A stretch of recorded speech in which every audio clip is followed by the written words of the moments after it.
Hi everyone, চলে এসেছি তোমাদের সাথে দুর্গাপুজো সিরিজ নিয়ে। তো এটা আমার ফার্স্ট লুক, আর আমি অনেক অনেক দিন পর ইউটিউবে ভিডিও শেয়ার করছি তোমাদের সাথে। তোমরা দেখে আবার আমাকে জানিও কেমন লাগছে আমার ভিডিওগুলো। আর এখন থেকে ডিসাইড করেছি বেশি মেকআপের ভিডিওই করতে থাকবো। তো তোমাদের সাথে আমি একটা খুবই সিম্পল অ্যান্ড সাটল একটা বেস নিয়ে, যেখানে আমি কোনো ফাউন্ডেশন ইউজ করিনি, শুধুমাত্র আমার স্পটগুলো কারেক্ট করে হালকা একটু কনসিলার দিয়ে হাইলাইট করে একটা লুক ক্রিয়েট করেছি।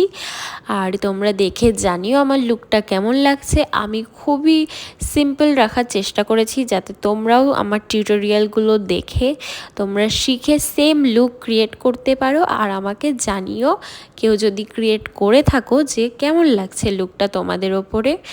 তার সাথে দেখো তোমরা, আমি প্রায় রেডি হয়ে গেছি। তো আমরা যেহেতু বাঙালিরা দুর্গাপুজোতে খুব ঘুরতে ভালোবাসি, তাই জন্য আমি মনে করি যে আমাদের লুকগুলো খুবই পাতলা রাখা, সাটেল রাখা উচিত, যাতে আমরা সারা দিন ঘুরতে পারি, কোনো অসুবিধে না হয়। তো এত কিছু শেয়ার করতে করতে তোমাদের সাথে আমিও রেডি হয়ে চলে এসেছি। তো দেখো আমাকে কেমন লাগছে, তোমরা অবশ্যই জানিও। বাই, দেখা হচ্ছে পরে।